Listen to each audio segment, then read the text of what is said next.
Hey, how's it going, everyone? Happy weekend to you all. Hope it's all going very, very well for you. Yeah, what a day. D23 is happening right now in, I don't even know where, somewhere in the United States, obviously. And yeah, we've got some things to talk about, which is why I'm here on a Saturday night. And, I was going to just wait until my normal Wednesday. And I'm still going to do one probably on Tuesday because I want to do a Marvel one as well. A lot happened at D23 in the last sort of 12 to 18 hours, I guess. And yeah, tonight we want to talk about I want to talk about Star Wars stuff. So that is why we're here. That is why I'm here. At least if you're here as well, that's freaking awesome. Firstly, just want to say a big thank you for everyone's comments, reactions, and support of the live stream I put out during the week on Wednesday night. How Star Wars saved my life. It's been it was had its moments where it was kind of difficult to put that out. I'm very glad I did. And yeah, the general consensus and reaction has been very very overwhelming. I've had a few messages and comments and stuff, just to sort of say thanks for putting it out there and trying to normalize the tough times that we go through. So, yeah, if you haven't checked that out, it'd be awesome if you did. Just you know, but yeah. Anyway, we're here for D23. Good Good stuff. Some exciting stuff. Sorry, I just got distracted. Blake's here in the chat. I will be focusing on the chat tonight. I wasn't the other night, so yeah, appreciate everyone's comments and chat through the other night. That was great. I did read back through it all afterwards. Hope you're well. Looked like a stunning day in Adelaide today. Was here in Perth too. Pretty excited for all the Star Wars next year. It was a good day today, actually. It was still cold, but yeah, it was pretty good. We had a nice bit of sunshine down at the beach, and I got out and caught up with mate Steve, so that was good. And yeah, got a bagel that was killer. But yeah, so let's get on with it. So normally I share a few things, and I did get a few things today. So let's have a look. Where is it? There we go. Behold, behold, my stuff.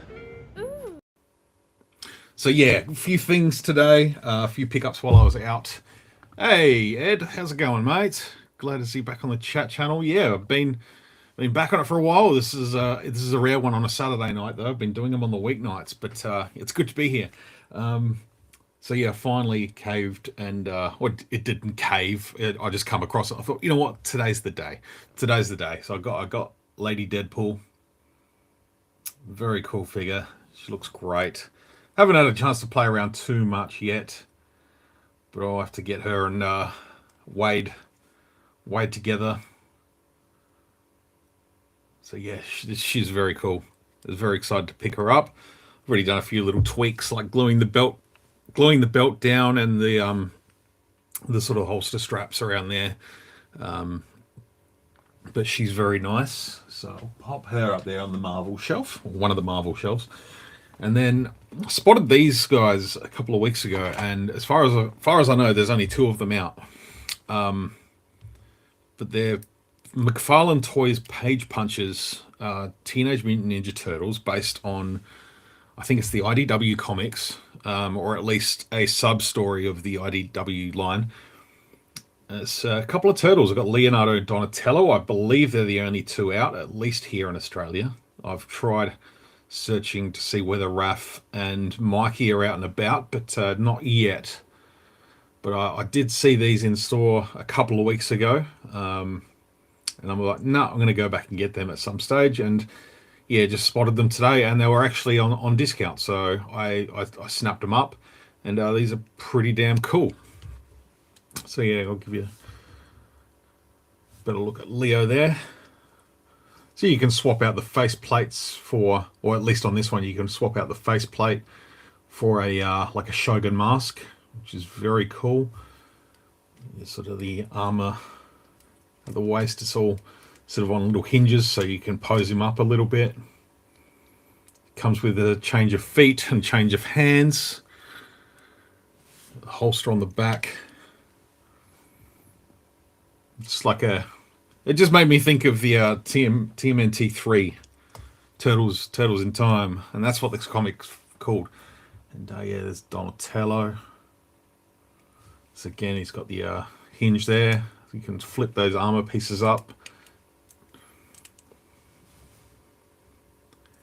And yeah, he doesn't have a mask, but he's got another faceplate. You can switch it out for. I think he's just grinning a little bit. I've already put them away. But yeah, very cool. Couple of different turtles that I'd want to pick up. So just keep an eye out for Raph and Mikey. I'm sure they'll come soon. And then Amazon rocked up today. I ordered this through Amazon US. Not available here in Australia. Same with the Solo Twins. But I got the Cartho Nasi and Mission Val 2-pack from Knights of the Old Republic. So I'll probably bust this one open. If I get time at the end of this, towards the end of the stream, I might crack it open live on the stream. Because when I'm recording my reviews now, I'm just eliminating the box. So I'm just opening them before I even start recording, because I don't need to talk about cardboard.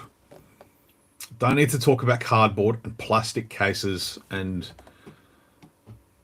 you know, if the artwork's worth talking about, I'll do it. But you know, I don't believe at this stage we actually know if and who the artist is, whether it's CG, AI, who knows? I'm not sure. At least I don't know. So, which is something I love about other toy companies, is that they credit the artists on the packaging. Sculptors, NECA do it. Even McFarlane did it on these. I don't have the packaging. No, the packaging's gone, but they actually credit the artists, the comic books. The fact that these two come with a comic book issue each. Just nice to give the people behind the toys a bit of credit. But either way, I'll be reviewing that one, and I'll try and get that review out tomorrow, which would be very cool. TMT look like skiff guards. Hey, you know what? They do a bit. They very much do. It's, the brown, the padding, very sort of just like streamlined armor. Not streamlined, but it's, yeah, I know exactly what you mean. That's cool. I didn't think about that. So yeah, D23. What do we get? Ahsoka Season 2 trailer and a release date. It will begin streaming on January 20th, 2027. So we're less than 6 months away from that bad boy. Oh. And, if you know me, Ahsoka is one of my favorite of the live action series. I think Andor tops the list. Just doing a rewatch the last couple of months of Andor really just puts it up on the top tier. But Ahsoka has everything about Star Wars that I love in it. And it looks like we're going to get more of that in Season 2. And we will go through the trailer. I do want to do a trailer, bit of a skim through and look through and talk about that as it plays. So I will bring that up very, very shortly. So yeah, January 20, that'll probably be January 19th here in Australia at least. So we're not going to have to wait too much longer. I think the expectation up until recently that it was going to drop towards sort of Christmas this year. After Maul Shadow Lord dropping in April, May, and then The Mandalorian and Grogu sort of end of May into June. I think the expectation was that Ahsoka would come a little bit later in the year. Obviously, there's been a couple of delays. Dave's a busy man. He's now heading up Lucasfilm, or co-heading Lucasfilm, and he had a fair bit to do with the Mandalorian Grogu rollout. Speaking of the Mandalorian Grogu, we're going to be able to stream that on Disney Plus in about 2 weeks at the time of this recording, which is the 15th. So I think it's the 2nd of September, which is ridiculous that that's only 3 weeks away. It should still be March, in my opinion. I feel like we just got through February and it's already halfway through August, which is just ridiculous. But yeah, what else did we get?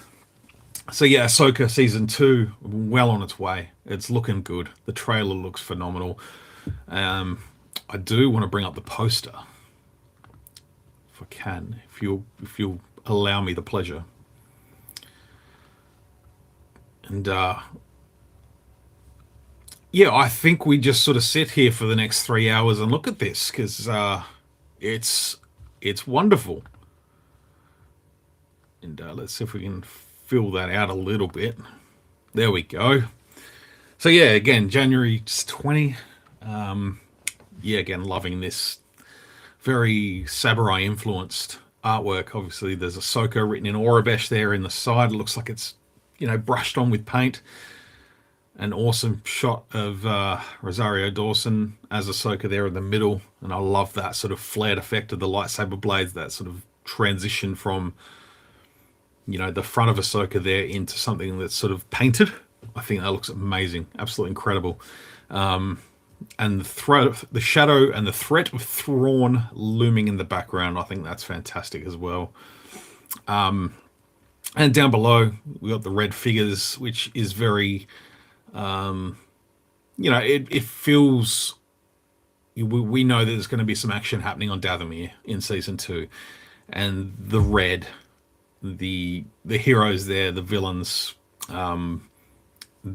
they're there. It's looking fantastic. You know, the twisted roots down the bottom there, like the twisted roots of the trees of Dathomir. I think that looks fantastic. We're gonna have Night Sisters. We're gonna have Hu Yang fighting Shin Hati, looking like General Grievous. What's his name with the gold face? I've been thinking about it all day, but he's literally going to have a sword, which is killer. And it looks like Ezra's going to fight him. But yeah, I love this poster. This is fantastic. Sci-Fi, what's going on, man? Hope you're doing well. Yeah, the trailer's an absolute cracker. But I do want to talk about, just quickly, Starfighter. I know they did show a trailer. They got Sean Levy and I think, yeah, they got Ryan Gosling out on stage. And I do want to put up an image of the back of Ryan Gosling's jacket that he was wearing. Where is it? There it is. So right there. Now this thing just... now what I've done is I've actually taken a screenshot of the back of his jacket. I've trimmed it down, straightened it back up, gone into Photoshop and really cleaned it up. And yeah, it was just like Enoch. Thanks, Si. I don't know how I forgot that. I was thinking about it this afternoon and it was like, yeah, but you know, you press record, you forget shit. It's ridiculous. But what I love about this, obviously, it's the Rebel insignia flipped upside down on... Someone said an X-Wing. I'm seeing more sort of two sort of big, sort of chunky gun turrets sort of crossing over like that. And, you know, quick glance at it, and it looks like a skull and crossbones in Star Wars, which is just freaking awesome. Oh, I love that. I have long dreams of one day becoming a skeleton myself. I think that's kind of on the cards for most of us. But I do love a good skull and crossbones. It's a little bit of a pirate flag. But yeah, you know, you look at it and you can't, when you see the Rebel insignia upside down, you can't unsee it. But when you sort of sit back and go, it's a skull. So yeah, I've already done a little bit of a dodgy, and I've got this printed. I'm getting this printed on a t-shirt, and it should be on its way very soon. But yeah, we obviously know May next year is we're going to get Starfighter. And like I said, there was a trailer that was shown. It has leaked. A few people managed to get it on the old sneaky and put it online. But I'm going to wait and discuss the trailer when it's dropped authentically. And we can get a proper source up and have a look at it then. So I will save that. Because for me, tonight's more about Ahsoka. That's my jam. It's, what have I said about Ahsoka in the past? Now, I don't want that image, I want me. Where am I? Right there. Yeah, what do I love about Ahsoka? It's a character that's near and dear to me, and I went into it a little bit last week. Why that character has a grip on my soul, really. there is something that ties me to that character. Ahsoka itself, the series is, it's a follow up to Star Wars Rebels in many ways. While I'd say it's not a direct sequel, it is almost splinter stories that sort of interweave together once again. To this day, my favorite of the animated shows, and still one of my favorite series in Star Wars. Period. Don't get me wrong, love the Clone Wars. Will always love the Clone Wars, but the through narrative of Rebels is just second to none. There's just, you get through. You sometimes, yeah, during that initial watch, there were episodes where it was like, no, this feels like filler, feels like filler, feels like filler. You get to the end, it all counts. Everything matters. It's all character development, and it some bits paid off, some didn't, but there was a lot of payoff in Rebels, and we're still getting some of that payoff in Ahsoka. And I don't know, I think to this date I've watched through the Ahsoka series probably in excess of 15 times, I reckon. I just, once I start, I've got to just push through it. And it's not a push, it's just like, no, I've started it now. It's like you pull the plug in the bath. It's like, well, I could put the plug back in, but it's not going to be the same. I'm not going to feel satisfied, so I just keep going with it.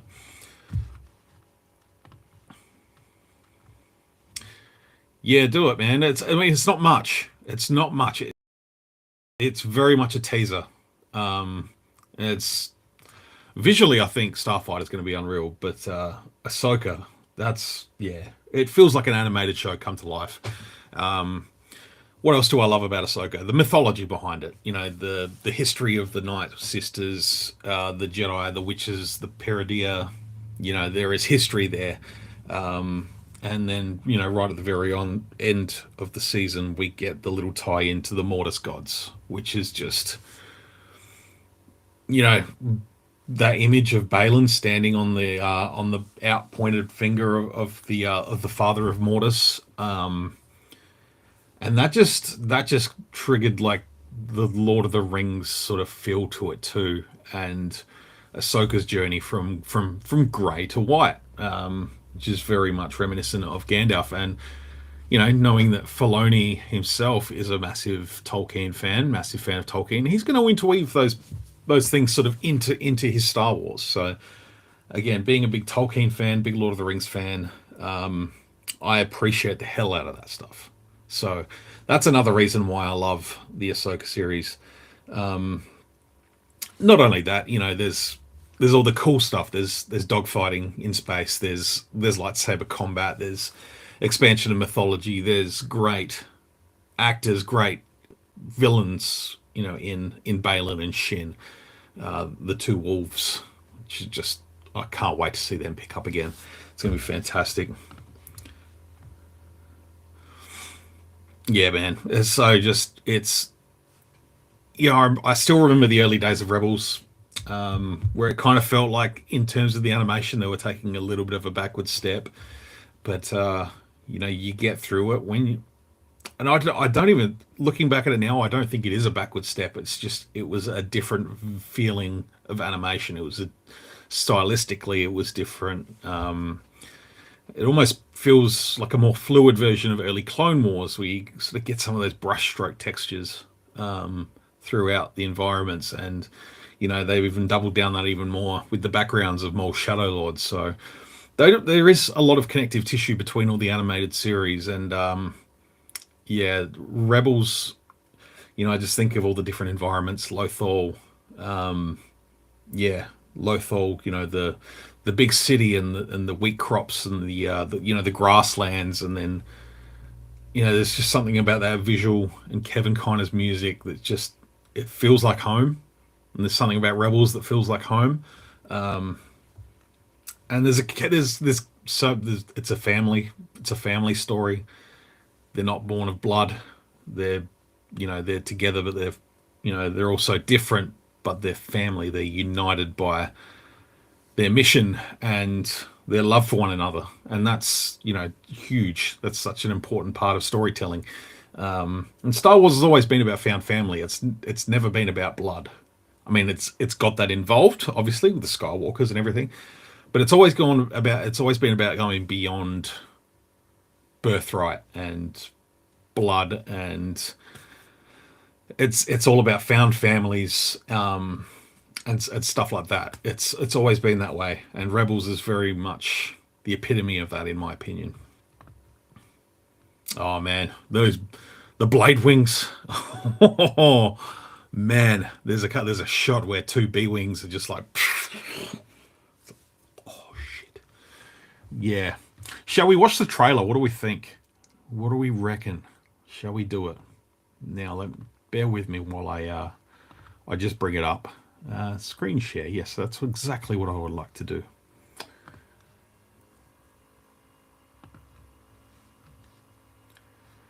What I will do is I'll go into it and we'll make the screen big, because that's what we want.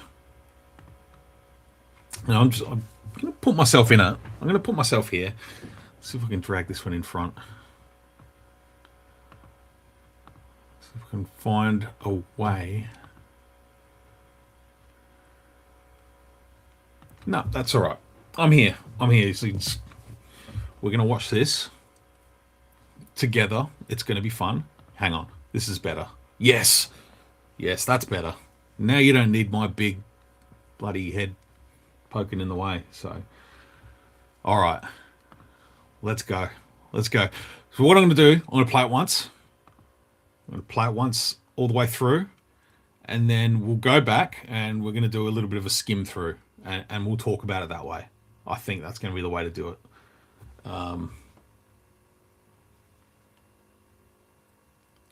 All right, let's go. At least I think. Let's go.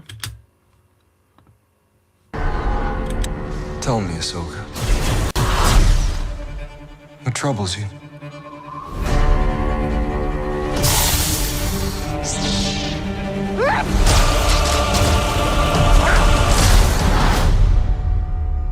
I'm always walking by your side. Citizens of the glorious empire, I have returned. I took an oath to protect the empire. I therefore declare war on the Rebel Alliance.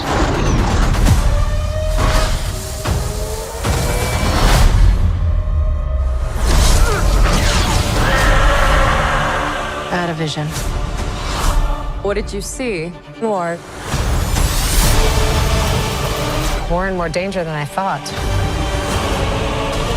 Balin claimed to have knowledge of a power. Master! One that could end wars.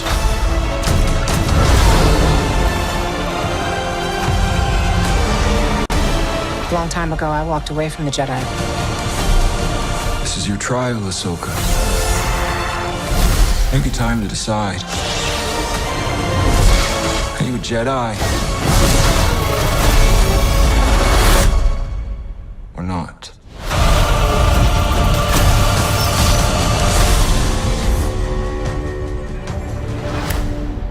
Man. Oh, that it's amazing. It really is. Yeah, it's so good. It's just I want to see if I can get this to because I want to be able to start it from my stream outlet page here, but I'm not sure if I can.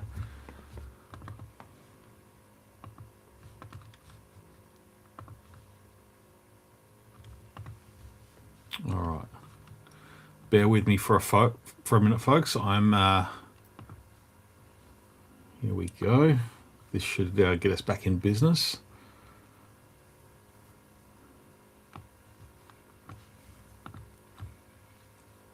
Oh, Blake, I know, right? Like, I've been saying since that season ended, since that first season ended, the one punch that's going to kick me is when Ezra meets Jason. That's going to be the kicker. That's going to be the kicker for me. And if they've skipped ahead to the point that that's already happened, I mean, I feel like it is, but I want to see that happen. That was one moment if I could have added one little thing.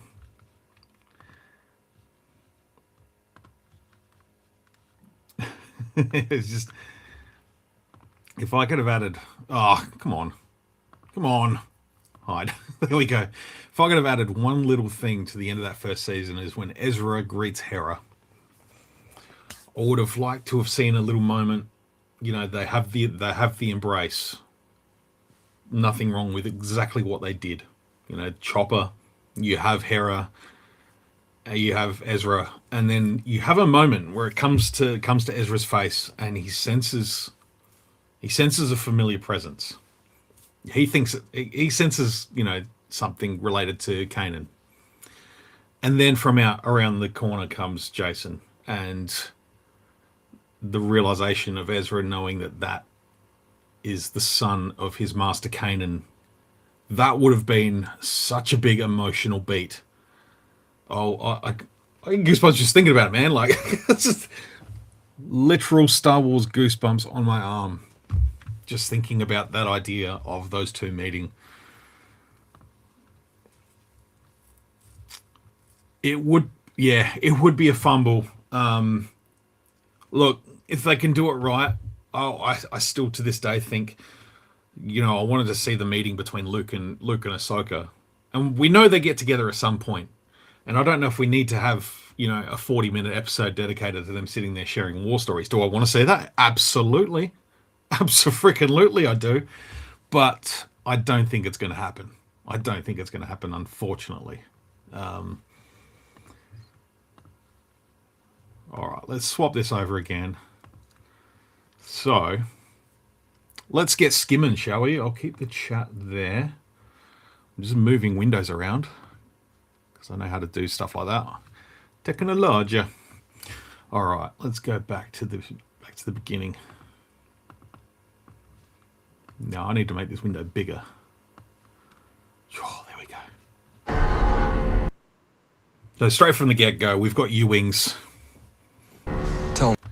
We know Zeb's a pilot of the U-wings at this point. Just saw him in Mandalorian and Grogu. This is looking like a battlefield, obviously. But those bumps, they look like graves. Stormtroopers. These are remnant stormtroopers. Just here on the left, we have a bow, so we know there's the Night Sisters. So the Night Sisters working in league with Thrawn's remnant stormtroopers, and they're not even going to be shy with it. That we're going straight back into flashbacks. We're going straight back into Clone Wars flashbacks, which tells me that, you know, Ahsoka is still. She's still learning at this point. She still has a lot to learn.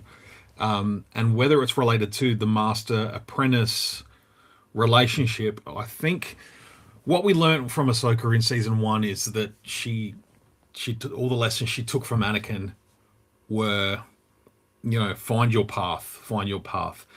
And now I think the lessons for her now are, you know, it's completely going to be master-apprentice relationship. So we're getting these flashbacks to see how their relationship worked when, you know, she was a young girl. And I love that they've brought Ariana Greenblatt back to play Ahsoka here. And we saw the costumes yesterday at D23, or these two costumes.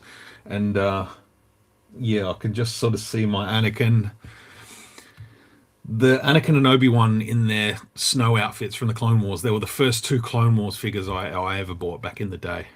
So to see them sort of come at least Anakin's come live action realized. What troubles so cool. you? So walking through like a snowy forest, and there's clones all over the place. Oh, I've gone too far now. I'll get back. What troubles you? So yeah, Anakin following behind. Yeah, now, like Sci-Fi's just saying here, who's the bloke with the double-bladed lightsaber?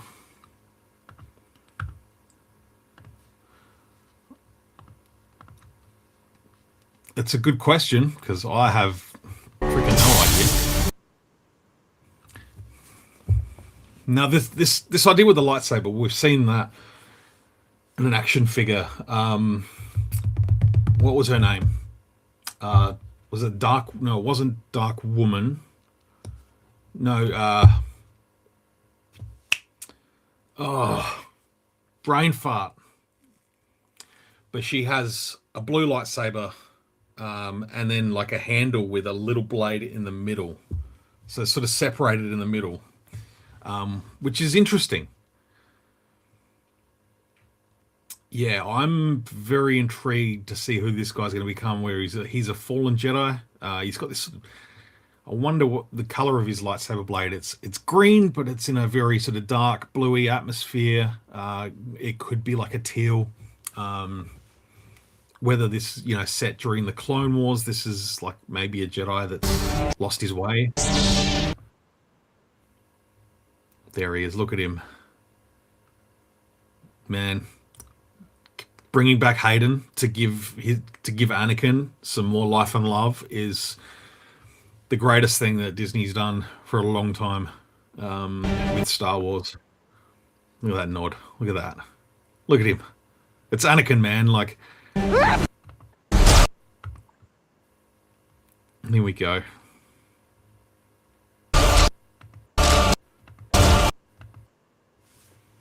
Yeah, so you say that's comic book figures. The figure that I'm talking about is from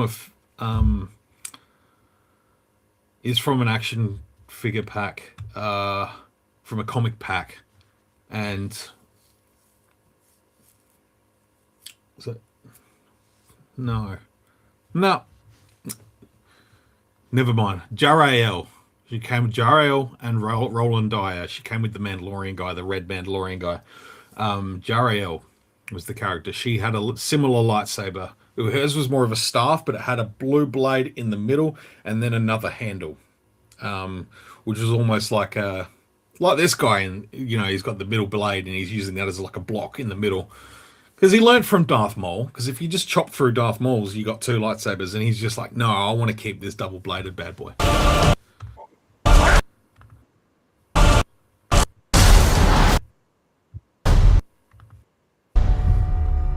I'm always walking by your side. Yeah, so we got Anakin here again, sort of.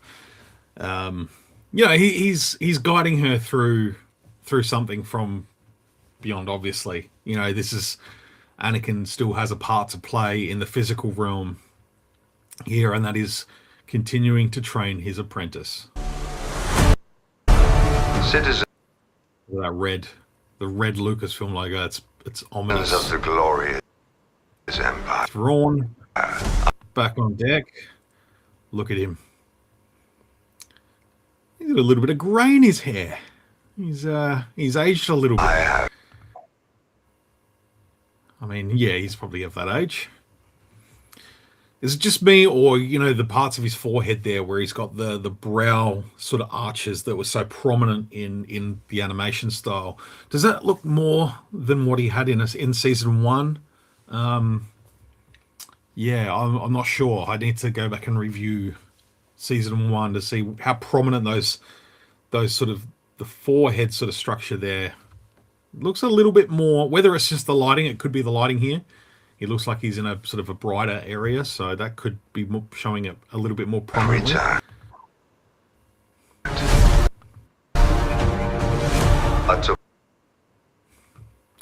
See, we've got An oath to protect look here. the First look at. Let's go back a second. So first look at Hera. She's looking fantastic as always. Miss Mary Elizabeth Winstead. Ezra, look at him. He's clean shaven. He's got the A-wing pilot fit. And this Senator Giona, this douchebag, he's got some shit to answer for in this season. Far out. Why is she still following him around? He was a big old douchebag. We don't like him. What kind of time jump it will be?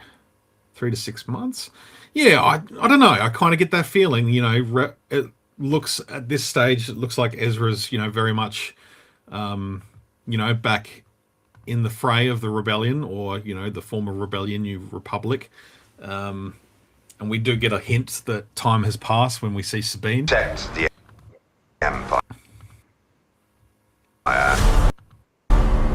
I therefore declare war. Look at him, just leg crossed.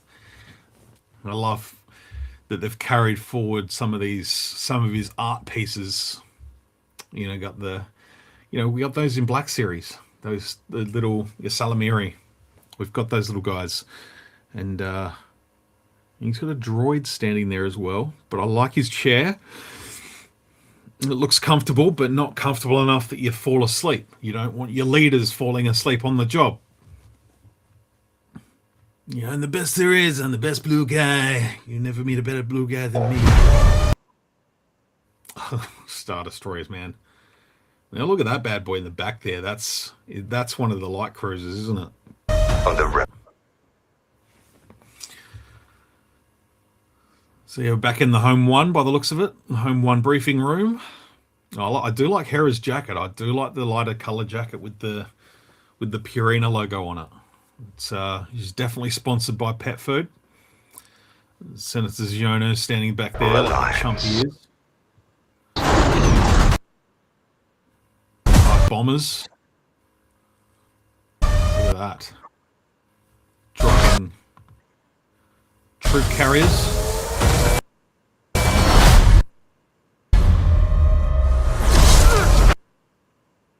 Ah, Night Sisters. Far out. I'm looking forward to seeing these Night Sisters in live action. My God. That is going to be unreal. Look at that. Something's just cooked her from the insides. Dathomir. Look at the big storm there. Like that big sort of spinning storm. Oh, seeing Dathomir like in live action like this is going to be awesome. I think the closest we've gotten was through Jedi Fallen Order. Did we go back in there as Survivor? No, just Fallen Order. But that was such a cool planet to experience in that game. And yeah, I'm looking forward to seeing how they bring back. We get a couple of shots coming up shortly where it's it appears to be that sort of more Clone Wars vibe. It's dark, it's gloomy, it's in a forest, all the thorny sort of rooted trees, the vines, the creepy stuff. Bet that Ziono had to eat his words when he finally realized that Hera and others were telling the truth about Thrawn's return. That's a good point. Yeah, shove his foot in his mouth. That's what he deserves. Dude. Oh, I'm ready for some Black Series figures. I haven't gotten Towson yet, but I'm ready for some Night Sister action. In action figure ways, Out of vision. All right, so here we've got Enoch. It looks like we've got a Night Sister, a leader, maybe one of the mothers, because all three of the mothers went with Thrawn, didn't they? We're seeing this one here. There's been a few concept art images come out for Ahsoka Season 2, and there's one Night Sister that's wearing almost like a Shogun sort of assassin mask over the face, and that's what this one looks like here in front. For the look we get, again, looks like we're on Dathomir. It's that very sort of warm, hot red tones, misty fog. What did you see? War. Oh, there we got Sabine. Now I love it. She's got the hair growing out. They've got no hair dye on Paradia. No hair dye on the ship. So she's had to let the natural look grow out again. I like it. I think it looks good. It's a little bit, still got a little bit of that sort of asymmetrical sort of look going on. A little bit longer on one side, shorter on the other. Asymmetrical bob almost. A little bit windswept.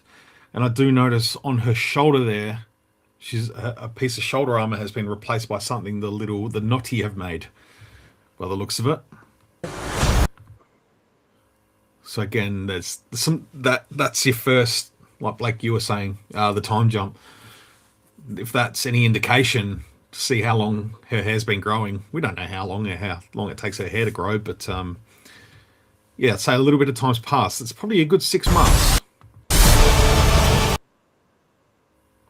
Oh, those bee wings. How tasty are they? We didn't get to see them do that shit in Return of the Jedi. And now this rock, this is the stuff that gets me. This is what I loved about Jedi Fallen Order, is these historical relics, these carvings. It's a nod to existing history in Star Wars, which is just super important.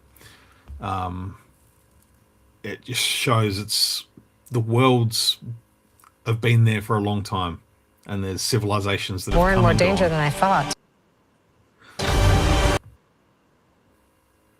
And immediately we've almost got that sort of yin and yang sort of shape, which is very reminiscent of Mortis. You know, if you remember where Anakin had control of the sister and the brother, he's sort of calling them on your knees as he's trying to bring them both to balance, and the floor has that sort of twisted look to it. Balin. And yeah, we're definitely delving into it. Balin's reached the mountains. He saw in the distance. And this is kind of our first look at Balin Skull as portrayed by Rory McCann. Claimed with knowledge of a It's not a super clear look. Power. Shin's obviously caught up with him. Now he's Anakin. Power. Says something, yeah. Master! claimed with knowledge of a power. Balin claimed with knowledge of a power. Master! There he is. So I'm interested. Again, it's showing passing time by letting Rory McCann grow out the beard to something that's a little bit more rugged, a little bit more ruthless. Well, yeah, rugged, not ruthless. Rugged's more of the term. Yeah, he's a man that's been, out in the wilderness. He hasn't had time to clean himself up, whereas Ray Stevenson's Balin had his beard was just freaking exquisite. It was an absolute beast of a beard.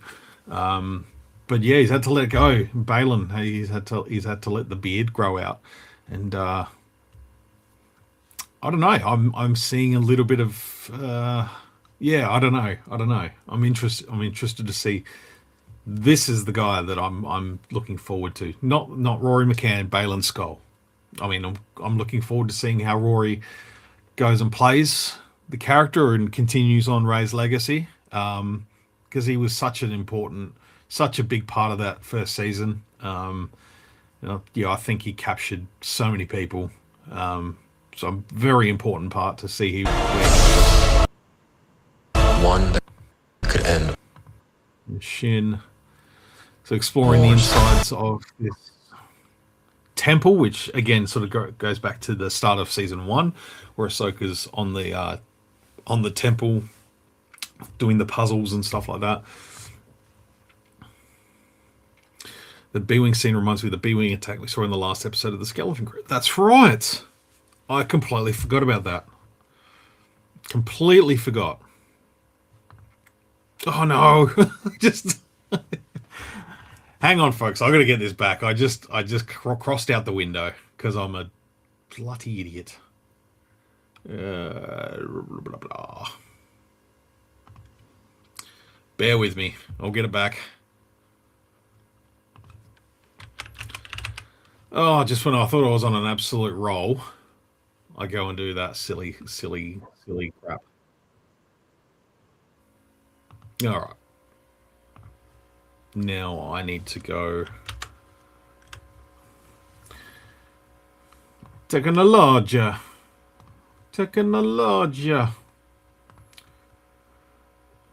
I thought I'd get better with this than age. It's not. It doesn't work. It doesn't work that way. There we go.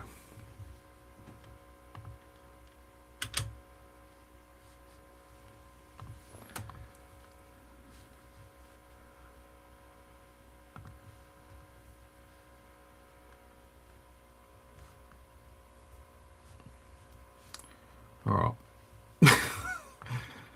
Sorry, folks. I'm working this out. I'm getting there. Bear with me. There we go. All right, let's continue. Let's continue. Thank you for your patience. Power. Master! One that could end wars. So again, it's knocking out these puzzles. This is very much Jedi Fallen Order. These old Jedi Force related puzzles. Look at those ships. We got the Hammerhead Corvette there on the left. We've got Mon Calamari Fleet, or the New Republic Fleet. What do they call them? I know they've been named in the. I'm thinking of the Long Beams, but that was the High Republic. Chopper. I love him. Look at him. He's got his toolbox. There's the moment. There he is, Ezra. Brian, what's up, my man? What's up, dude? Glad you could tune in. This was a last minute decision. Well, like 3 hours ago, I was just like, yeah, I'm gonna do a live stream. So yeah, here I am. We're going through the Ahsoka trailer, and I'm trying to bring back the window so I can press bloody play again. I'm not having a great time of it. Come on. Last time I did this, I crossed it off. All right. So we got an A-wing and a E-wing flying out. That's freaking cool. I'm assuming that's Zeb and Ezra flying side by side. Long time ago, I walked away from the Jedi. Ahsoka. Oh. Love seeing young Ahsoka. Oh, so good. Yeah, here's Dathomir. Look at it. Those big tree roots that are just overlapping each other. And we've got, arrow bolts from the Night Sisters, their energy shots, energy bows. This is your Pinging back and forth. Resistance troopers. Ezra's landed. I love that look for Ezra, though. Let me tell you. trial, Ahsoka. My dog buddies. Little howlers there. Love that. The boys. Trial. Look at him. Look at Anakin. How good does he look? He doesn't look, obviously they've de-aged him a little bit, whether through makeup or CG, but he looks fantastic. He's obviously going to be a little bit older to match the Force Ghost from Return of the Jedi. Ahsoka. But he looks fantastic. Classic white lightsaber. Love it. Now, what are these looking things? Look at them. These are like some non-winged. They got big legs and shit sticking out of them. Or are they droids? Here we go, Ezra versus Enoch. Enoch's got himself a Night Sister blade. Or is that the blade of Talzin? He's using the blade of Talzin. Oh, shit. Yeah, Ezra, go, dude. Time to decide. Get it. Shin. Yeah, looking forward to seeing that.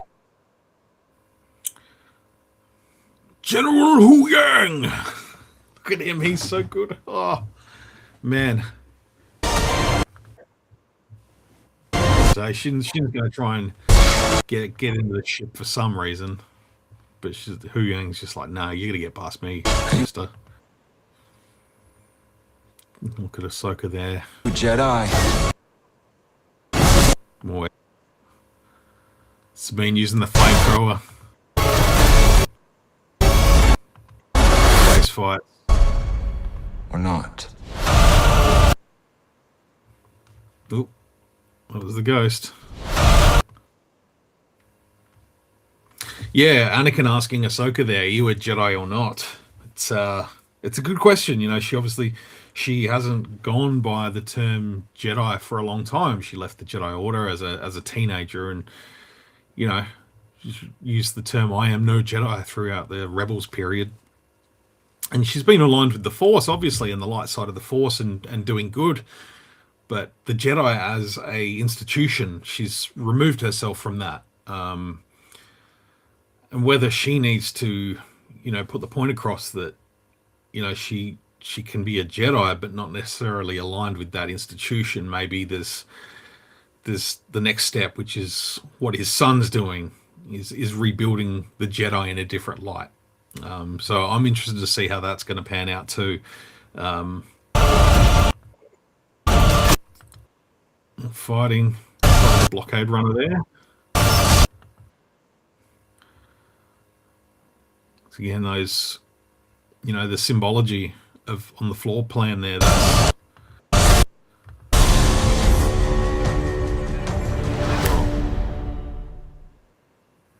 yeah, let's run through it again. Tell me, Let's do it again. I'll get fun. What troubles you?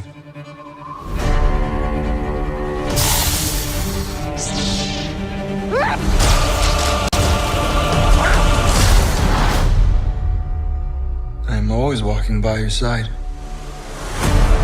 Citizens of the glorious Empire, I have returned. I took an oath to protect the Empire. I therefore declare war on the Rebel Alliance.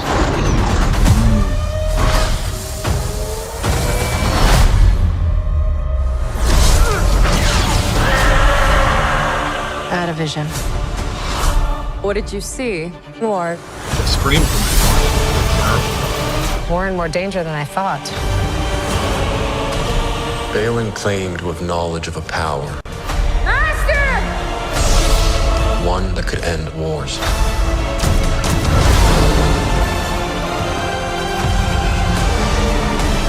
A long time ago, I walked away from the Jedi. This is your trial, Ahsoka. Maybe time to decide. Are you a Jedi? Or not?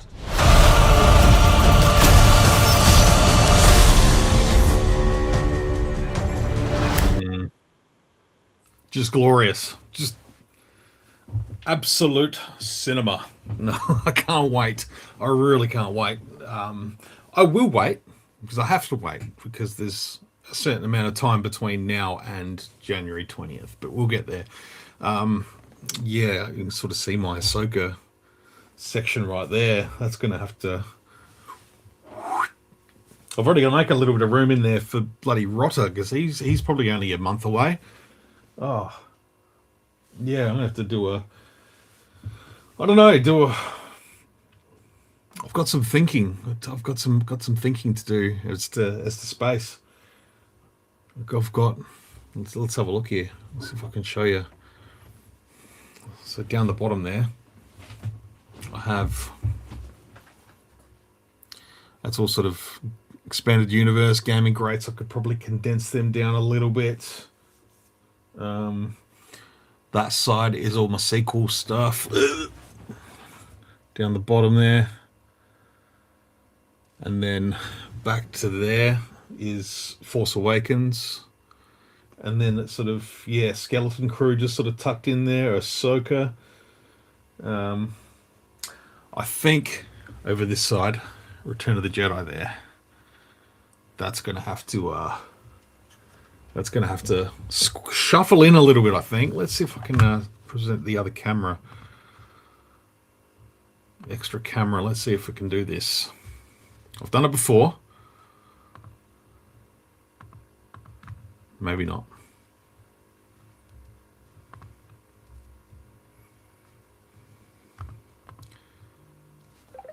No. Not going to do it. Not tonight. It's, yeah, I'll get to it. So, yeah, I think Return of the Jedi is just going to have to, you know, there's so much real estate at the front there. Maybe that's going to have to just shuffle on. Mandalorian shit's going to have to just shuffle down a little bit and then go just a little bit of wriggling around, a little bit of reorganizing. I'll sit on the floor one day and just sort of be like Moses, just parting the action figures, getting ready for some more. I mean, Ahsoka's season 2. It's not even 6 months away at this point.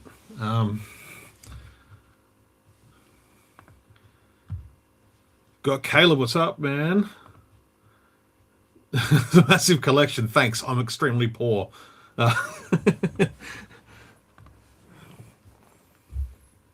Season 1's getting us to ask questions. This season's been giving us answers. Yeah, I hope so. I mean, I don't want to completely done at the end and be like, oh, I'm completely satisfied. I still want to be asking more, but yeah, I'm interested to see what some of these these story threads from season 1 and see how they continue and see how they flow on and what the build up here is, because I wonder whether there's still those sort of plans in motion where Filoni's got the idea to do a big film release. I don't know. At this stage, I dare say I would prefer anything that's sort of related to Ahsoka, Thrawn. I think keep it in TV now. I think keep it in television. I don't think we need TV series to have like a big Avengers build up. I think that was the plan initially, was to do all these series. You've got Mandalorian, your Book of Boba Fett, your Ahsoka, your Skeleton Crew, and for some reason they all come together and we're gonna fight the big bad guy together, and we're gonna pull together, and that's gonna be a big film. But I don't think audiences are working that way now. I don't think casual audiences don't want to do that much homework. If they can watch a series, if you can do a season of television like this on a budget that is, respective of the medium, keep doing it. Keep doing it. If the audience numbers are still there, keep doing it that way. Don't want to alienate people by going, you've got your TV viewers that, they go, well, I don't want to go and spend $40 on a movie ticket. And then you got people that go, oh, there's the casuals that sort of go, oh, there's a new Star Wars movie out. What's this about? And it's like, oh, you have to watch 3 seasons of this show. You've got to watch this show, but don't watch it in this order. You've got to put that season in between the 2 seasons there. But then you've got to watch this. And if you watch this season of Ahsoka, you should probably go back and watch 4 seasons of Rebels so that it all makes sense to you. And as a casual, I don't know, I can just imagine casuals just going, no, screw that. I've got that kind of time. You want to get bums in seats to movies. So I think where television, and I think Mandalorian Grogu was fantastic. It was a way to get Star Wars back in cinemas again. It worked. In terms of its revenue, it probably didn't work as well as they'd probably. I don't think their expectations were too high on it, to be honest. I think it was a good way to get Star Wars back in cinemas and get that sort of. I don't know. It was a damn fun movie. But would it have worked on streaming? Probably, but yeah, it was a good movie to get back in the cinemas and get people out about and going here seeing a Star Wars movie and going, okay, we're going to get to this point now where it's like they've got to find this balance between what is right for television, what is right for the cinema. And yeah, Starfighter, I really hope from what we're hearing, it sounds like it's going to be an enjoyable film. I just hope it's enough to lay some foundations to then build up for the next 10 years plus, whatever. And I think we'll know within 12 months, based on the success of Starfighter, whether, I'm going to say D23 2027, they'll come out and say 10, 11, 12 are happening. We've got them. I think they're working on them now, personally. Very, very pre-production, writing. Simon Kinberg's doing his thing behind the scenes. I think they're hashing it out. I think they're hashing out plans for 10, 11, 12. And the success and foundations that Starfighter are going to lay for that period of time set after episode 9 is going to be, that's going to be very determined on how soon and how quickly they can do 10, 11, 12, and you know what audiences and fans are expecting from 10, 11, 12, if that's the case. Because it's at this stage, it's a very unknown period. It's you know, we sort of established very quickly with The Force Awakens that stepping into that 30 plus year period on is that, yeah, there's a resurgent empire. We had to do this shit again, and you know, we're going to beat the emperor again, and you know, he's still doing his thing. But now it feels like we're completely clean of that. Whether Palpatine found another way out, I don't know. He could be the moustache twirling villain that just he keeps coming back because he's a douchebag. You know, he's got escape tunnels. He's got little ways of transferring his Sith essence into another body somewhere across the galaxy. But I mean, Rey did a pretty good job of melting him down, but she went full Ark of the Covenant on him. This is the last time I did a room tour. Good question. I reckon it was back in February, I think, because we just sort of. I moved into this house back in December. It was literally 4 days before Christmas. So probably by sort of February, March, I reckon I had things set up, and it's already changed a ton since I did that video. So I'm probably due for an update. Let me put that on my list of things to do, and yeah, it's probably very much due for a nice little update because yeah, things have changed. Things are always changing. I'm moving stuff around. It's good. It's good. Keeps the room fresh. You know, it's a nice small space, but it's doing its job. It's doing its job. Heard rumors that either doing an Ed of the Empire miniseries or a trilogy of streaming movies. I think that's a good idea, honestly. What's wrong with doing, you know, some slightly lower budget, straight to DVD style films?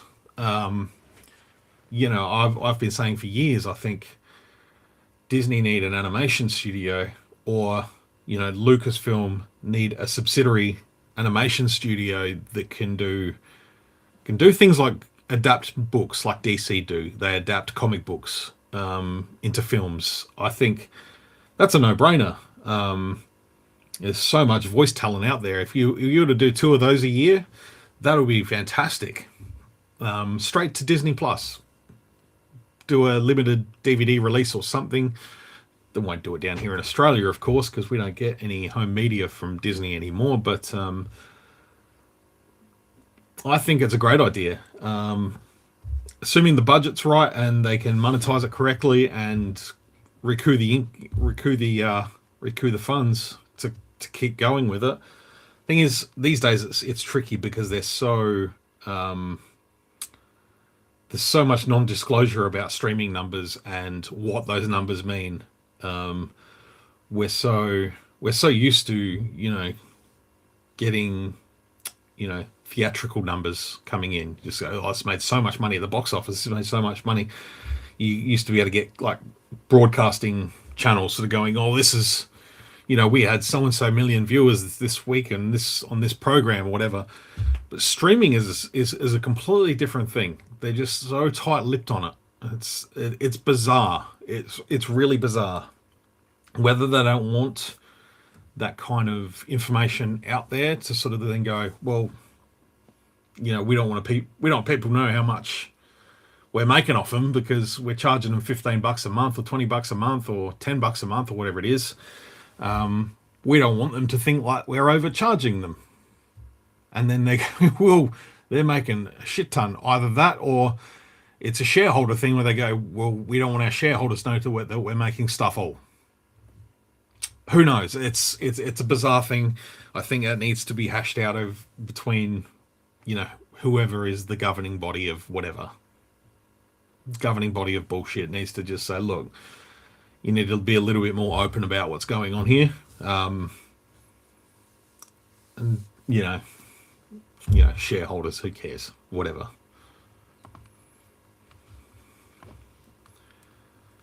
Oh, come on, just stay there. I have a feeling this season will be considered to be in the top tier category of Star Wars releases.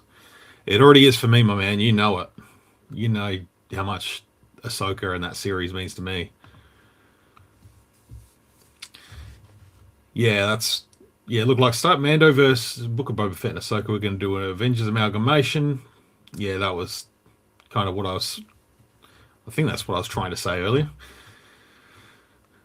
Mandalorian and Grogu felt like 3 episodes of the show smashed together into a movie. It was fun, but you could definitely see the seams of the script where the 3 scripts were sewed together. I find the same thing with Solo, a Star Wars story. I think that feels more like 5 or 6 episodes of a mini series that were, stapled together. And it probably would have worked really well as a streaming series. You start off, you do your Corellia story, you do the escape, then you do the first job. You set up Han in prison, or on the mud planet. And, he gets locked in, then they escape, and then they get to the next planet, and you sort of follow those things, and it splits into about 4 or 5 different story beats for the movie. And I can sort of see how Mandalorian Grogu felt like that too.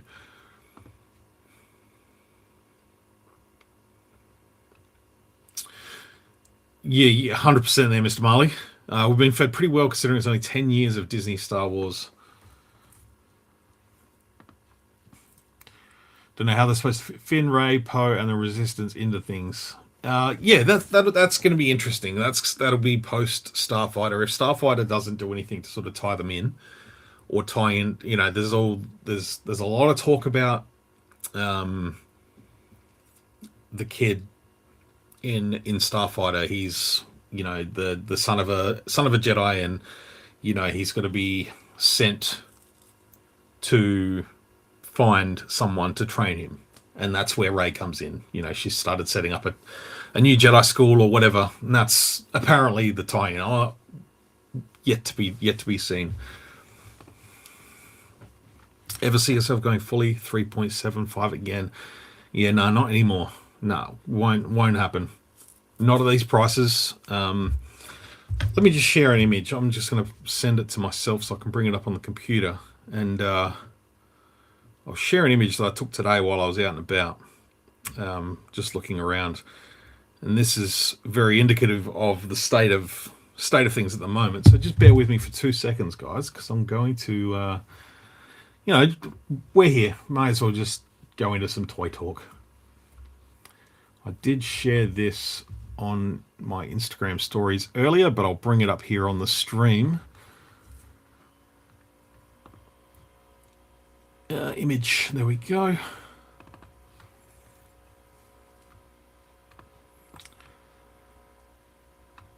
So let's look at this image and go, what's wrong with that?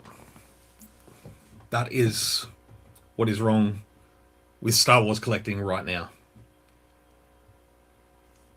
That is exactly why collecting 3.75 inch is absolutely of zero interest to me right now. Absolute zero. So if I walk into a store and I see a 6-inch figure for $42, and then I see a 3 3/4 inch figure that we've received a number of times, there's no more accessories in there than any other 3 3/4 inch figure we've seen in the past. It's got a sticker on the bubble that says it's deluxe.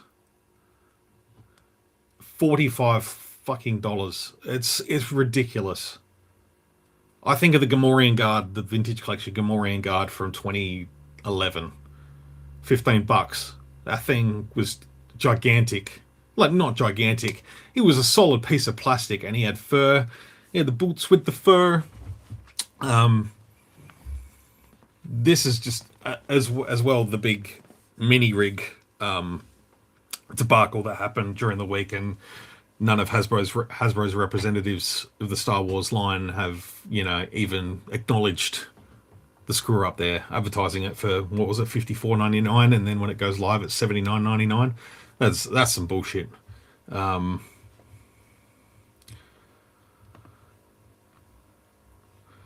think New Zealand and Australia shit now same price. Yeah, pretty much. DX Amani Warrior. Yeah, $52. And the what was it? The Geonosian and the little cart with the dog that pulls the cart. The the Ore, whatever it is. That's like $150.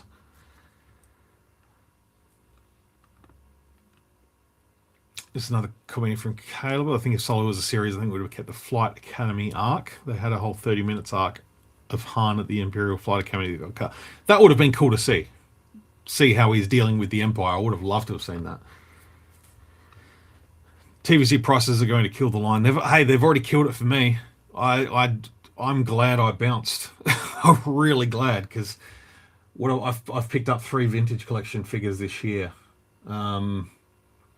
Poggle the Lesser and the 2 Inquisitors from Maul. That's it. I think. There may be one more. It's not jumping out at me if I have.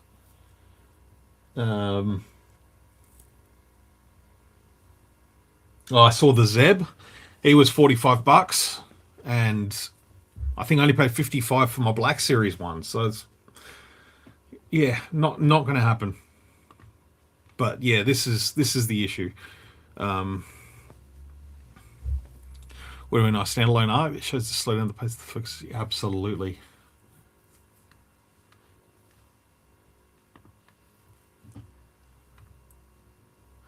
This is why I only buy Star Wars stuff from discount stores. Ollie's, your dollar stores, your discount bins. Yeah, so the thing is, we don't have discount stores in Australia like that anymore. We've got a chain of stores called the Reject Shop. They used to get a lot of just end of stock, or like dated stock that was like, they can't put it out now because it's too far gone. It was out 6 months ago. We can't sell it now. So we'll hand it off to the Reject Shop and they put them out. But we just don't have outlets for them here anymore. So it's either full price or you wait till they put them on a sale. And then even then it's like the peg warmers. They're the only ones that get discounted. So these ones will just sit there, like Mandalorian here, will sit there until someone just walks in one day and decides to buy it. And I get the whole buying stuff at discount rates, but at the end of the day, if everyone's holding out for discounted, let me just get rid of this damn picture. It's pissing me off. Because everyone starts buying from discount stores, what that does is it tells the major retailers that initially stock them that people aren't interested in buying here. They're just going to wait till they go on clearance. If someone in the US waits at Walmart and they go, well, I'll just wait till they put price tickets on them that drop the price, down for 50% and buy them. That then tells the major retailers to go, well, people aren't buying these at full price. Why should we stock them if people aren't going to pay? If we're not going to make any money on them, why the hell should we stock them? So then they go to Hasbro representatives or anyone at Hasbro and say, look, these things aren't selling at full price. People aren't interested. And then, that has an on-flow effect back to, what's created, what's made. Then they start hyper-focusing characters and marketing for particular films. Like they might just go, we'll put 2 figures out. Skeleton Crew got 1 figure in the vintage collection. And I dare say it's, they would have had, if those kids had dropped before the kids from Skeleton Crew, they'd be still sitting on pegs now. Absolutely guarantee it. They'd be sitting in clear out bins. It all has an on-flow effect. So and 100% I do not blame you for wanting to go buy a figure for $13. That's not anyone's issue. But if everyone does that, it does have that on-flow effect. And then when Hasbro says, well, if people aren't paying full price, I don't know. It's weird. It's weird. It's just corporate pencil pushing shit that it all has an on-flow effect.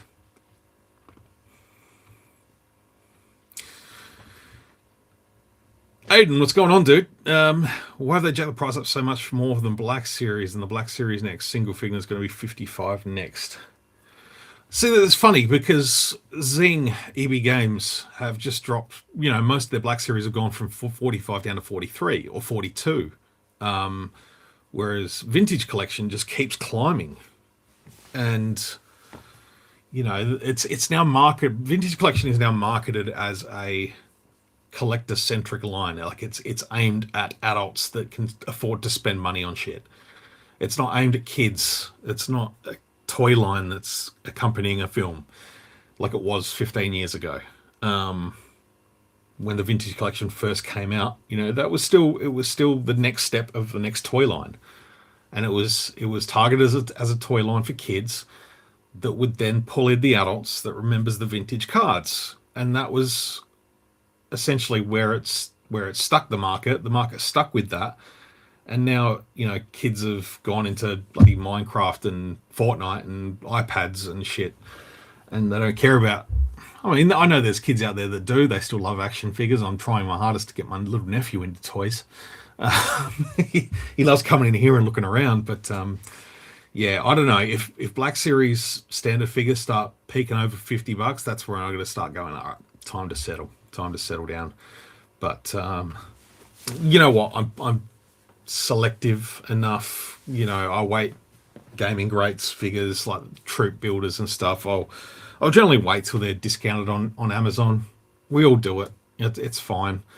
Most new figures I'll try and grab them when they come out. That's my sort of way of supporting the line. And you know, I do enjoy the Black Series, so it is what it is.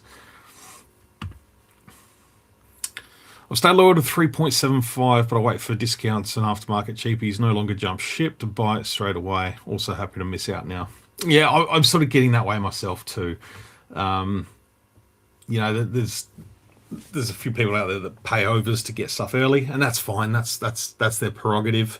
And I've done it in the past. You know, I've found figures on eBay through sellers like Tunghori and stuff over the years that have dropped figures before release, and I've gone and grabbed them and, you know, been able to do an early review on them. And I'm just, you know, I don't care about that shit anymore. Like, at the end of the day, I'm going to record my video, and I might get 100 people watching it, and it's just, yeah, that's fine. I do it for my enjoyment, not because I need to be a breaking news channel or, you know, first one on the scene. You know, I'm just enjoying myself and having fun.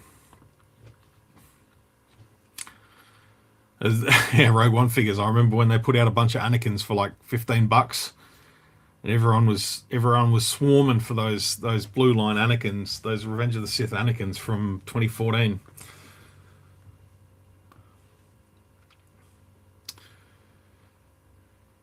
Yeah, you're out on TVC as well. Picked up American the Crow, and we'll pick up Embo. Pretty much out as well. Black Series the way. Yeah, like Sai said, he mentioned the price of the Armani, and it's, you know, $55 for a vintage collection figure, or $50. And it's like that's I understand it's all new tooling, but that doesn't justify a budget of a fee of $55. How many times have you put out figures that are all newly tooled? Yeah, it's a sad day, sad time. But you know what? We gotta find an outlet that we still enjoy shit. And you know, at the moment, Black Series I still enjoy.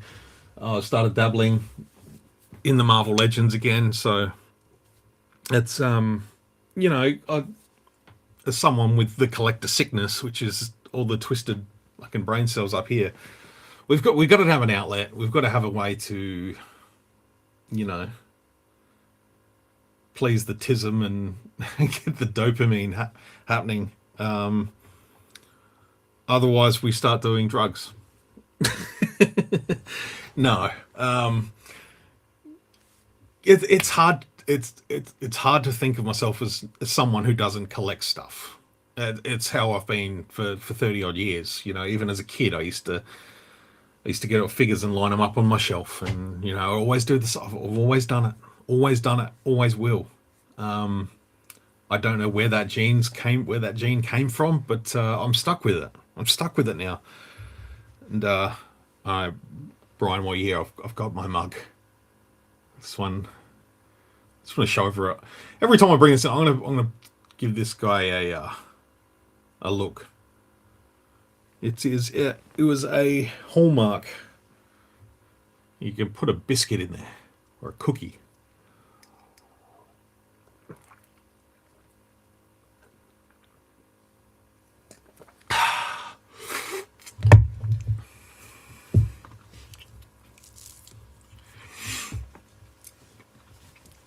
Yeah, look, I know there's a lot of 3 3/4 inch collectors that feel that way, but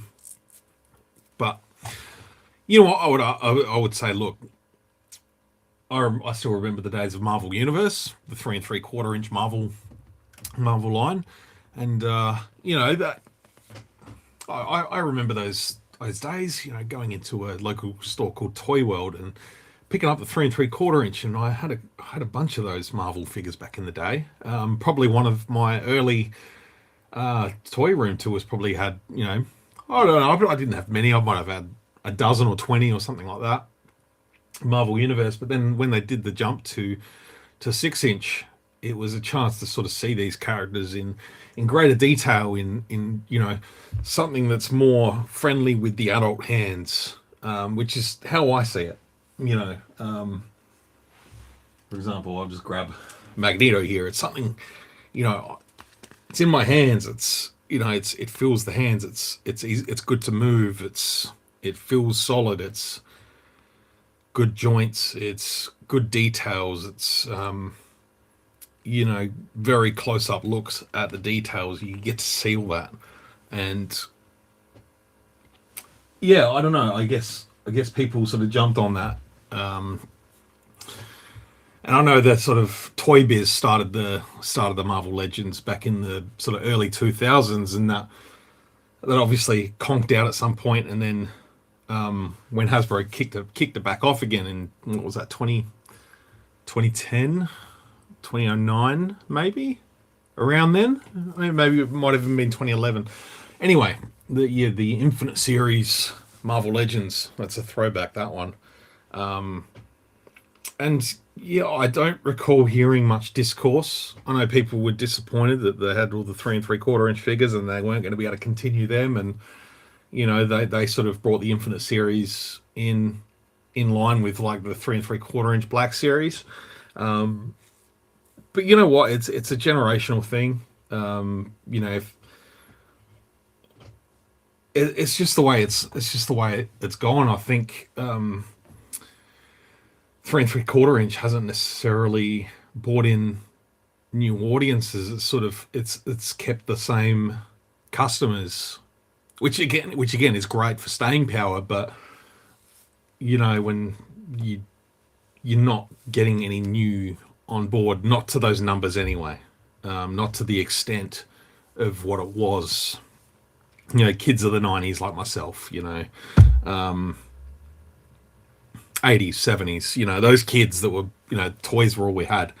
And we've sort of just grown up with that. And I don't think, you know, this is just my perspective anyway. I don't know that there's enough new customers for 3 3/4. I think they've aged with those kids of the 70s, 80s, 90s, and you know, it hasn't been passed down. So they need to refresh.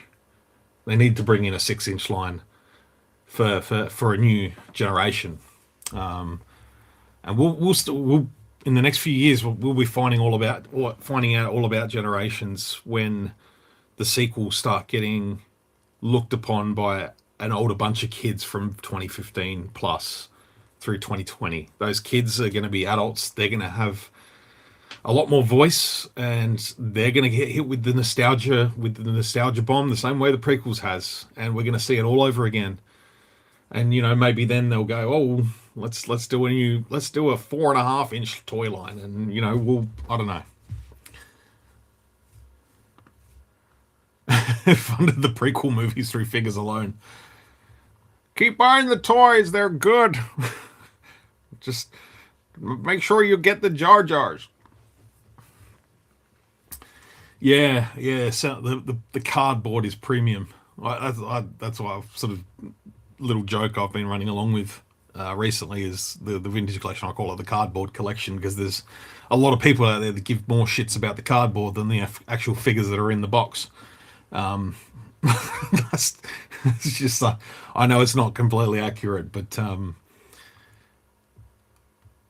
yeah, there's been a couple of the figures lately that I just mean, nah, you guys have screwed the pooch on that one. Plo Koon, shove it up your ass. So, I had a mate come over a couple of weeks ago. He's like, "Oh, you're gonna get the Plo Koon?" I'm like, I'm not doing it. I'm not doing it. They forgot to give him pants. Well, they gave him pants, but that was all they did.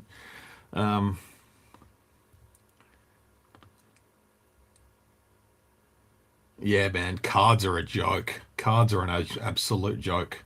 They just, yeah. We tried looking for trading cards here in Australia. It just doesn't happen. It's just, you're looking at $15 a pack. No. Talk about cardboard collecting.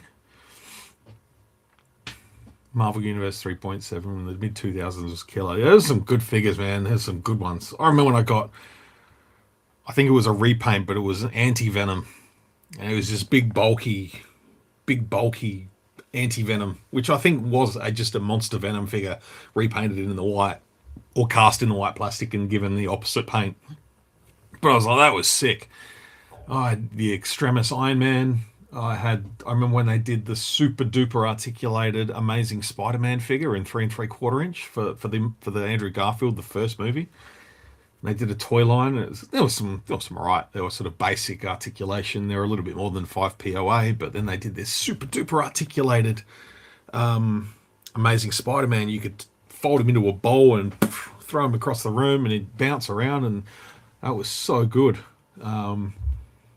And yeah, I have been intending on picking up one of the newer Andrew Garfield Spider-Mans. Just, I don't know, I like it. But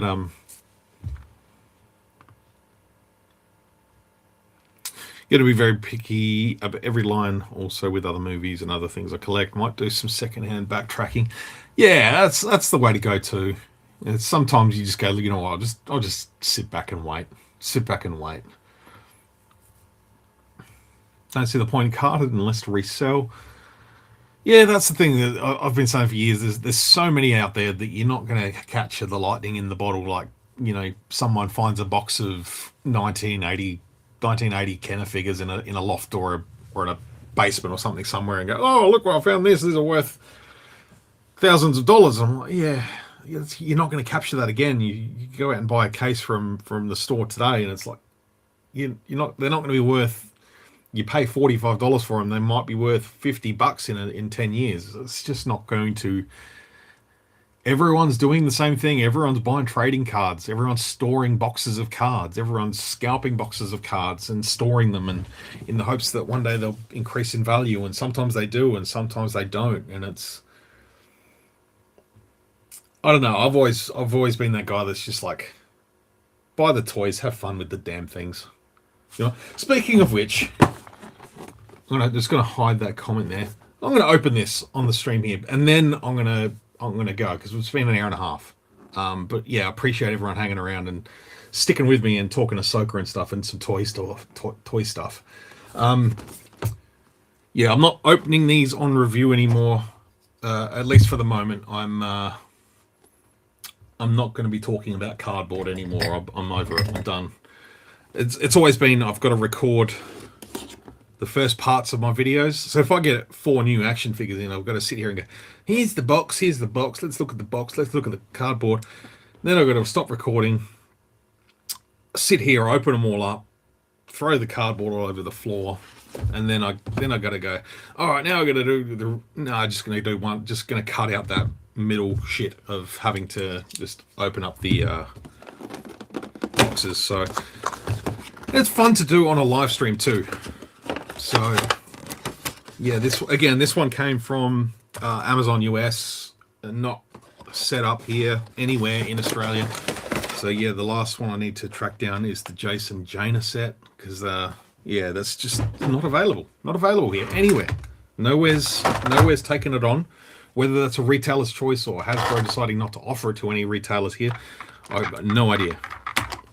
But, yeah, it's going to take out the blaster. So Mission comes with standard Rebel blaster, which, you know, it's not accurate, but it is what it is. There's certain inaccuracies to these figures, but I don't care. They're still cool. There's Karth's blaster pistol, which looks cool. I think he's meant to have 2. I think he's meant to be a dual wielding cowboy.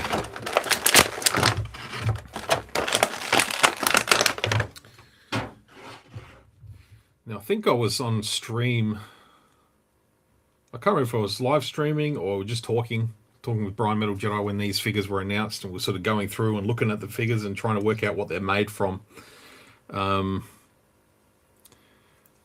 Yeah, I can't remember. I think we suss. I can't remember if we sussed this one out.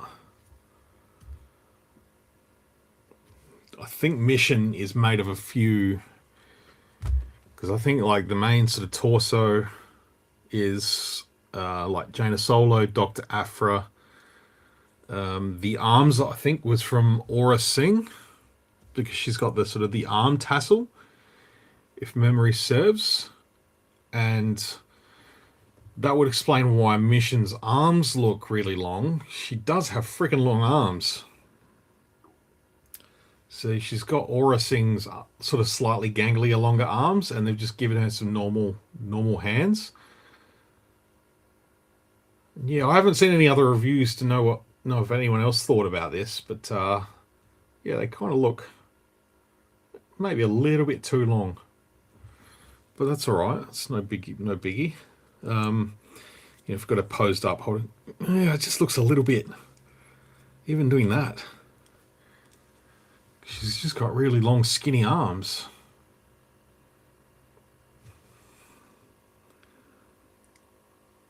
I don't know. That's yeah. Whether it's just me, I'm gonna check out some other reviews and see what other people think. But yeah, she looks pretty damn good.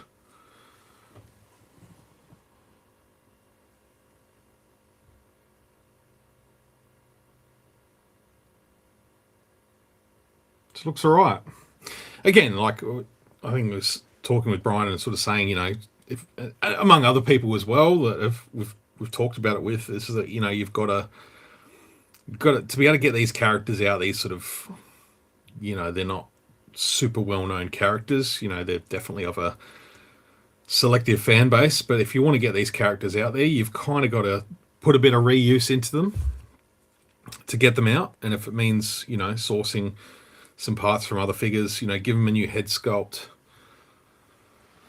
I think we decided what the legs were from. It might have been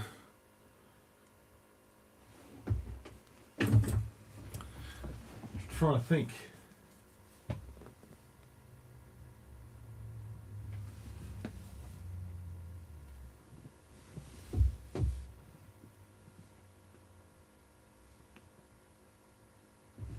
Bear with me, folks. I'm just sort of staring over at my collection, trying to pick out whose legs these match. There's nothing jumping out.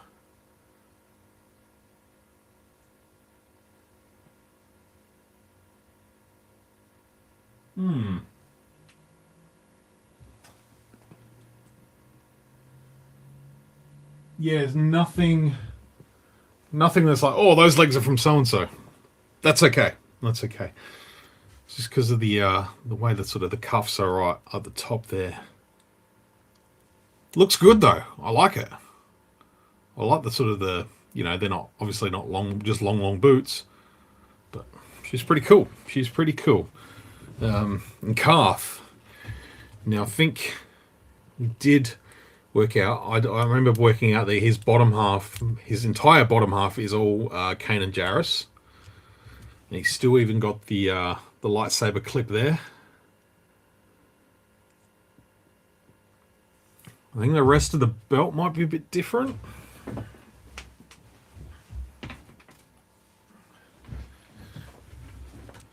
Yeah, so aspects of the belt are different. So he's got a different buckle, because that's a separate molded piece. So the holster and the buckle are separate molded, but he's got the belt. And yeah, the back buckle is just over the top. So the holster is a separate piece on both figures. So you can sort of see that hole on Kanan where part of his lightsaber clipped into. Just cleverly put that buckle over the top. So yeah, that's smart reuse. And yeah, the lower arms are from Kyle Katarn. They're sort of gold braces. Even the hands are the same. So he's got the ball and socket hands, which is cool.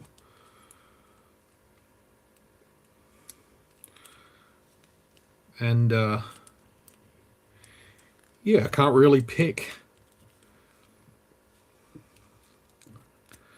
Underneath this, oh yeah, the lower torso is still Kanan, because that's all you can just sort of see. So yeah, probably from that lower torso down is all Kanan, and then that sort of overlay vest sort of does a good job of hiding that. And yeah, maybe the upper arms are new. Yeah, I look at the orange and just go, oh no, that's just Ezra, but no, it's not.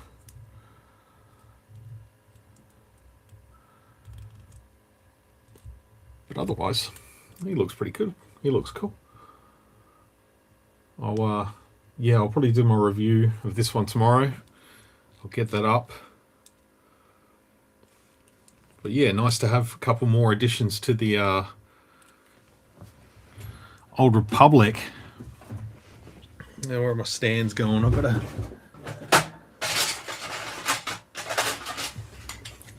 got some stands.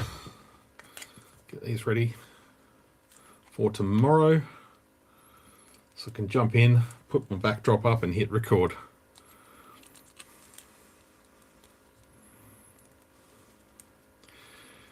Yeah, I remember Mr. Daniel East 1000 talking about Cartho Nasi, and I think he was going to do some mods to his so he could make him a dual-wielding gunslinger. That's a cool blaster pistol. I like the silver at the end.